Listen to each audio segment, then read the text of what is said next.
बॉलीवुड फिल्मों से लोग कितना प्यार करते हैं वो तो हम सब जानते हैं, लेकिन ये प्यार कई बार सर चढ़कर एक अलग ही पागलपन भी बन जाता है। हम ऐसा इसलिए कह रहे हैं क्योंकि हमारे देश में कुछ लोग ऐसे हैं जिन्होंने बॉलीवुड फिल्मों को देखने के बाद उससे इंस्पायर्ड होकर क्राइम कमिट किया। जी हाँ, आपने बिल्कुल सही सुना। अब ये तो सुना था कि मूवीज लोगों पर एक गहरा प्रभाव डालती है, लेकिन ये नहीं पता था कि वो इस क्रेजी लेवल पर होगा। तो चलिए आज हम आपको कुछ ऐसे ही रियल लाइफ क्राइम्स के बारे में बताते हैं जो लोगों ने फिल्म देखने के बाद कमिट किया। दृश्यम। अजय देवगन ने फिल्म दृश्यम में जिस चालाकी से क्राइम कर उसे पुलिस वालों से छुपाने की कोशिश की वो वाकई इम्प्रेसिव था, और ये देख रियल लाइफ में भी किसी ने सेम आइडिया अपनाया। फर्क सिर्फ इतना ही था कि वो पकड़ा गया। ये इंसिडेंट इंदौर में हुआ था, जहां जगदीश नाम के एक पॉलिटिकल लीडर ने एक लड़की की हत्या की और बाद में उसे कहीं छुपा दिया। जिस तरह अजय देवगन फिल्म में एक कुत्ते को बैकयार्ड में दफना देते हैं, वैसे ही इस आदमी ने भी पुलिस को गुमराह करने के लिए एक कुत्ते को दफना दिया था, और असल में उन्होंने उस लड़की को मारकर एक नदी में फेंक दिया था। हिंदी मीडियम। इरफान खान की फिल्म हिंदी मीडियम एक लाफ्टर राइड फिल्म थी, लेकिन इस फिल्म को देखने के वक्त किसी ने ये नहीं सोचा होगा कि इसे देखकर कोई सेम तरीके से एक क्राइम कमिट कर बैठेगा। इस फिल्म में इरफान अपना फाइनेंशियल स्टेटस छुपाते हैं ताकि वो अपनी बेटी को एडमिशन दिला पाए, और ठीक ऐसा ही किया दिल्ली के एक बिजनेसमैन ने। अपने बच्चों को स्कूल में एडमिशन दिलाने के लिए उन्होंने फेक आईडी सबमिट कर ये बताया कि वो एक स्लम एरिया में रहते हैं।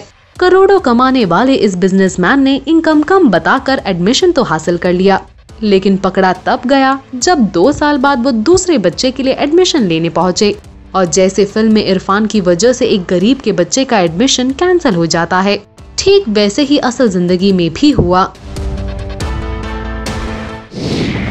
स्पेशल 26।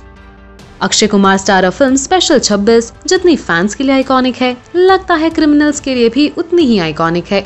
फिल्म की कहानी वैसे तो ऑलरेडी एक रियल लाइफ इंसिडेंट पर बेस्ड है, जहां फेक सीबीआई ऑफिसर्स ने रेड के नाम पर पैसे हड़प लिए और भाग गए। फिर फिल्म की रिलीज होने के बाद साल 2013 में फेक सीबीआई ऑफिसर्स बनकर रेड मार के चोरी करने वालों की संख्या बढ़ गई थी। लेकिन एक केस महाराष्ट्र में हाईलाइट हुआ, जब एक फेक सीबीआई टीम ने एक बिजनेसमैन के घर से 21 लाख रुपए चुराए, और इनके पकड़े जाने के बाद पता चला कि स्पेशल 26 देखकर इनको ये आइडिया मिला था। रिपोर्टेडली एक और केस हुआ जहां एक टीम ने बैंक से 40 किलो गोल्ड चुरा लिए फेक सीबीआई टीम बनकर, लेकिन इस टीम को पुलिस अभी तक पकड़ नहीं पाई। धूम 2। ऋतिक रोशन ने धूम 2 में कई लुक्स अपनाए ताकि वो एंटिक्स की चोरी कर सके। इन्हें देख रियल लाइफ में भी किसी ने इस सेम आइडिया को अपनाया। 28 साल के विनय परिमार ने भी दिल्ली के हैंडीक्राफ्ट म्यूजियम में एज अ गवर्नमेंट रिसर्चर के तौर पर एंट्री ली और रोज वहां जाने लगे, जिसे सबको यकीन हुआ कि वो एक गवर्नमेंट ऑफिशियल है। वो 250 साल पुराने पश्मीना शॉल्स को चुराना चाहते थे। एक दिन सिक्योरिटी कैमरास को ब्रीच करके कैमरास को फ्रीज कर दिया और फिर म्यूजियम में ही कहीं छुप गए। रात को चोरी करने के बाद उन शॉल्स को बेचकर ऋतिक की तरह ही वो फॉरेन जाने वाले थे, लेकिन 2 दिन बाद वो पकड़े गए और उन्होंने क्राइम कन्फेस किया। मुन्ना भाई एमबीबीएस। मुन्ना भाई एमबीबीएस फिल्म ने सभी को खूब हंसाया, लेकिन जिस तरह संजय दत्त ने एग्जाम पास किया वो देख काफी लोग इंस्पायर हो गए। दिल्ली में एक गैंग ने एक रैकेट चलाना शुरू कर दिया, जहां पर वो एग्जामिनेशन हॉल में बैठे बच्चों को एसएमएस के जरिए आंसर्स बताने लगे और उन बच्चों से इसके लिए लाखों चार्ज करते थे, लेकिन अंत में ये रैकेट पकड़ा गया। डर।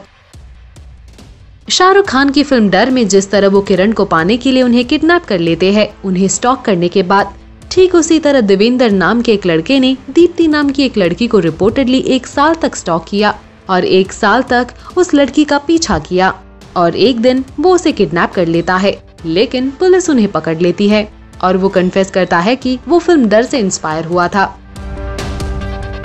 यही नहीं, बंटी और बबली, खलनायक, शूट आउट एट लोखंडवाला जैसे फिल्म्स देखकर भी कई लोगों ने क्राइम किया है।